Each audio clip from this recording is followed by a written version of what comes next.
Welcome, everyone, to It Tastes Different Gaming Appetizers. And what are we going to talk about tonight? The destruction of the game industry. Well, the games that Embracer brought anyway. Embracer has just announced that they are closing studios. Right now, it's just one, but the Embracer group has shut down Campfire Cabal. This was caught by a Twitter user, or X user now, and it's called, who noticed that on LinkedIn, there was the executive producer of the studio was no longer there. His LinkedIn account said he was no longer there.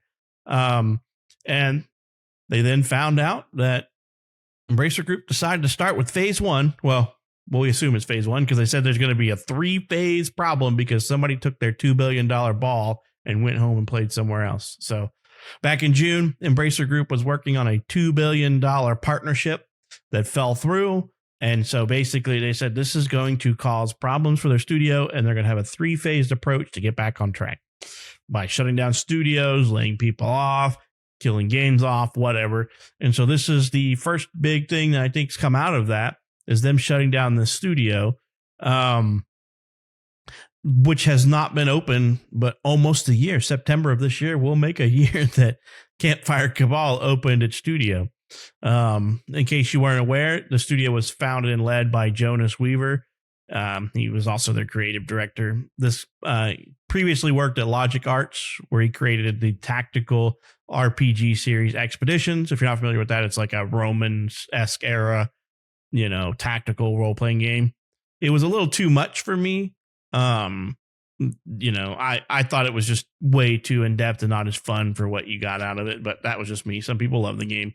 THQ Nordic is now going to be the studio that's focusing on the, I think are the ones that we're going to be focusing on anything to do with that. But they were supposed to be working on some high quality RPG series, but it's gone now. So whatever they're working on, we don't know. We don't know what that's planned. If the lid will ever come off of that or anything, we do not know. So they didn't have a chance to ship out their first game or even talk about their first game. I don't know what's going to happen. So Embracer bought them out, decided they weren't putting out anything fast enough, which 1 year after you're founded, I don't know what they expected them to push out, but they were the lowest hanging fruit, and Embracer cut them off the vine. How many people are working there? No clue. How many people is this going to cause? I don't know. So basically they're restructuring, killing off games, killing off studios. And that's kind of what happens. I mean, that's the fear that we all have every time one of our studios gets swallowed up by a giant conglomerate. I mean, I'm sure this whole Activision Blizzard thing has got people worried that Microsoft's going to close off some of their studios. It can happen. It's happened before. And when some of these other larger studios buy stuff up, they sit on IPs and don't ever do anything with it. And people are like, come on, that studio that you bought had my favorite game, X, Y, and Z. And I know they were in development of something, but you guys shelved it,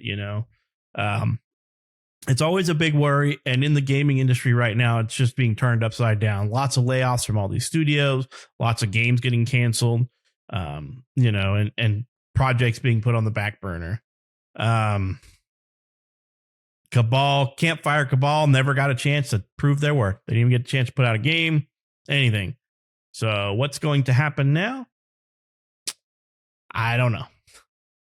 I don't know what's going to happen to other people. Hopefully they found a new home in other studios for those people, but more than likely, Embracer Group just pretty much shut the door on them and kicked them to the curb. Hopefully they get some severance out of it. I do not know. But they're talking about a $2 billion deal that fell through, and they were taking their ball home. They went crying, took their ball home. They didn't want to play anymore. Unfortunate. It's the gaming industry we're in now. Nick, what do you think about Campfire Cabal getting shut down by Embracer and never getting to even make a game? Well, it sucks for them. And unfortunately, we won't be able to see whatever they were working on, or, not being able to even showcase what you can do. And that really sucks. But it also shows a bigger problem with possibly Embracer. I mean, we talked a lot about Embracer acquiring a lot of different studios and stuff like that. And maybe Embracer, they have this whole restructuring roadmap that they're going on. Maybe they've decided that they took a little more than they intended or needed, right? Maybe they got a little purchase heavy and, opened up the purse a little too much. Because now maybe they're thinking, we're losing money now, or we don't have the backing we had before. So we need to start, cutting some people off. Campfire Cabal might be the first, but then we might have, like Pat was saying, other studios. What are they going to do in phase 2? Phase 2 could be laying off half the workload, or shuttering other studios, or shuttering projects and stuff. And that's what sucks when these big conglomerate, groups come in, like the Embracer Group, and just start buying things up, right? We thought Embracer was possibly doing good by just, snagging the individuals that were kind of just floating out on the river by themselves and didn't really have anything to cling to. And that's what they seem to be getting. They saved Crystal Dynamics and Eidos and stuff like that from Square Enix, and that was great. But what's to say they don't come in later and say, you know what? The same thing as Square did. Hey, let's just get rid of these. We don't need these anymore. And that's what sucks about these big companies that come in and swoop everything up. And the same thing with Microsoft, like you were saying. Yeah. Activision Blizzard happens, they could close out a bunch of their small studios and stuff like that. And I understand from studios' perspective, it's hard to stay independent, especially if you don't have, funds coming in all the time. I mean, even look at Bungie, right? And they when they left Microsoft, they wanted to be independent. That was their whole thing. I'm Mr. Independent.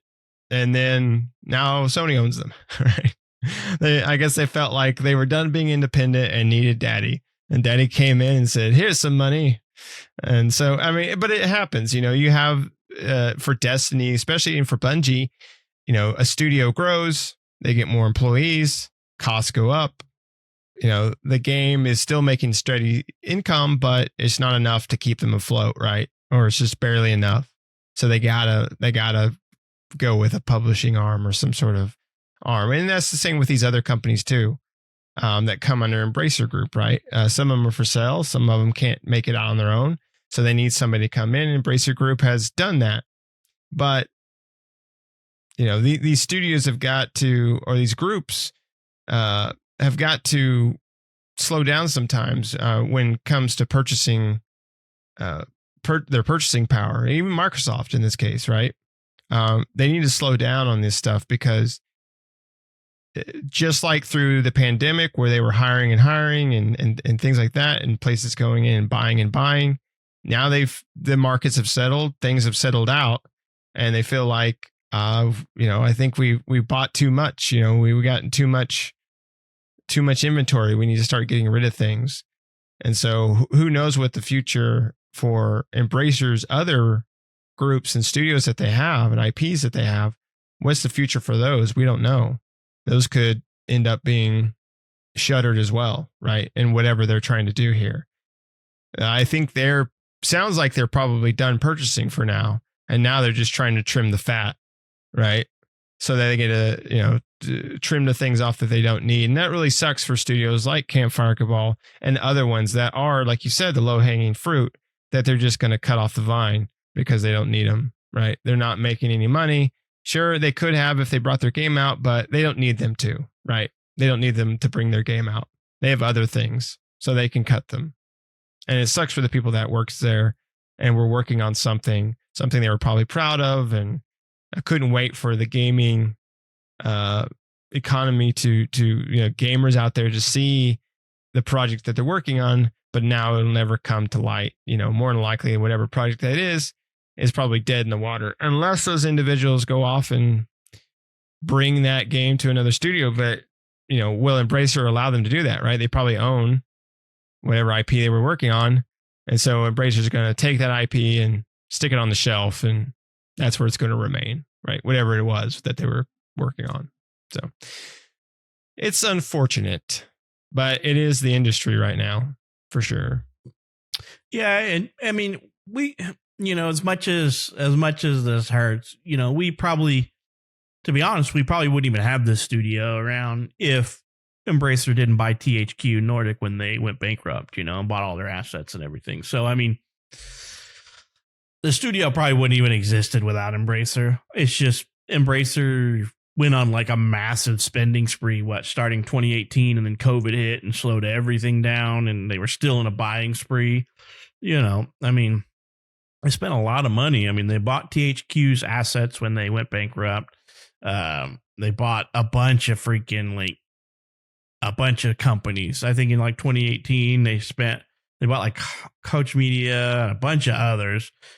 And then they bought up, like Nick was saying, they bought up just IPs and stuff from different groups and companies, and they bought up Coffee Stain Studios. And then, like I said, I don't know, man. It's just they went on a buying spree, and now it's coming back to bite them in the ass, because I think I think their deficit's in the billions, not millions, billions. So they're trying to make up for that billion. That $2 billion partnership was supposed to help them with this, and then it got pulled out from under them. So I mean, technically, probably without them, Campfire Cabal wouldn't have existed anyway. Because who knows what would happen to that studio, THQ, because this is an offshoot of THQ. I believe THQ started this. Well, it started in September of last year, which means they were already owned by Embracer Group at that time, I do believe. And then they just created this spinoff studio to work on some high quality RPGs, and then who knows what happened to that. So maybe THQ Nordic is working on that.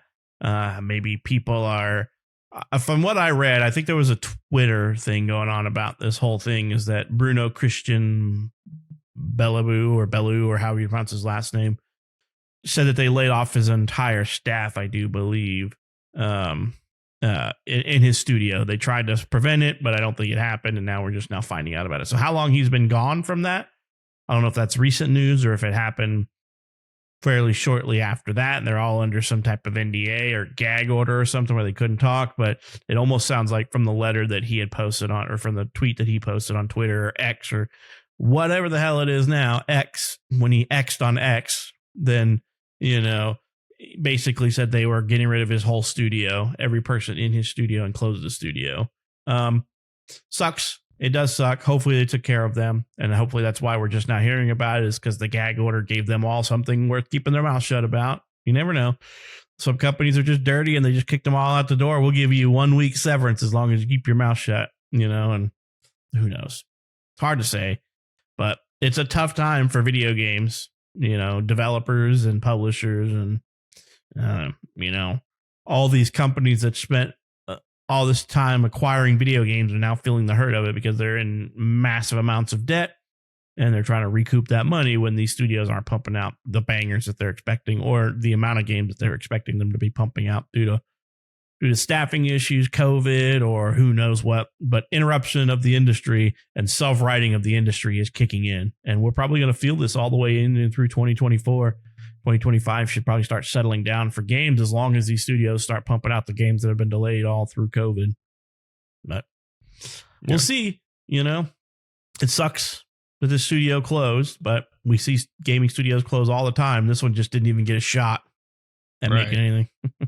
Yeah, and like you said, during COVID, a lot of people were inside. A lot of gaming went up, and a lot of those industries, a lot of those publishers, developers out there were trying to bank on that, right? And hoping to keep that attention. But unfortunately, the people that went out and bought those, that gaming's not their thing, right? They may like it occasionally here and there or whatever, but it's not their thing. So once COVID settled down and everything kind of went back to normal life, they went back to what they did normally, right? Which was other things. Because your gamers were always there, right? They got to, COVID hit and you need to stay indoors. Like, well, we do that anyway, right? Okay. So it's just another day. Got it. But for everybody else, it was a big change. So they needed something to occupy their time. And that's when the gaming industry boomed, right? Streaming did as well, right? Streaming and game industry boomed at that time because people didn't have anything else to do. But now, like I said, it's COVID's more lax and people are back to normal things. So then the industry was like, what happened? Well, what happened is you just got a surge of people that were bored, and now they're no longer bored. So sucks. Yep. Hard to bank on all those people who aren't stuck in their house anymore. Right. that weren't in there by choice. like us gamers were. You know, they went out and got their life back. Us gamers are just like, business as usual. COVID's over, business as usual, right? It's a Tuesday. It's Tuesday. What's Tuesday? Tuesday's game day. Same as it's been for the last umpteen years. So, like I said, it sucks. You got anything else on this Embracer group letting go of a studio in its infancy, or shutting it down, I should say? No, I just hope that they don't do more. No more out the baby with the bathwater. Yeah, no more fat to trim. Yeah, I don't know. They said there's going to be a 3-phased approach. This is the only thing we've heard about. So I wouldn't. And I think they even mentioned back in June that this phases will go all the way into sometime mid of next year in 2024. So be embraced for more effects of Embracer. So, well, let us know what you think. Do you know anybody that was in the studio? Do you know what they were working on? Because that'd be really cool to know what they were working on. But, you know, we will never know unless they let the lid off of that. Somebody tells us the game they were working on, or some leaked footage gets put out there and be like, this looks like one of the best games ever, you know? Or THQ picks it up, you know, and, you know, I guess they're no longer called THQ, right? They're just Embracer. So, you know, let us know down in the comments. What do you think about this? You know, lots of game layoffs. Embracer's just adding more, trimming more fat, as they call it, you know? So let us know what you think down in the comments, and don't forget to hit like on this video. Don't forget to subscribe to our channel if you're not already subscribed, and hit that bell for notifications. We hope you enjoyed this episode and hope to catch you in the next one.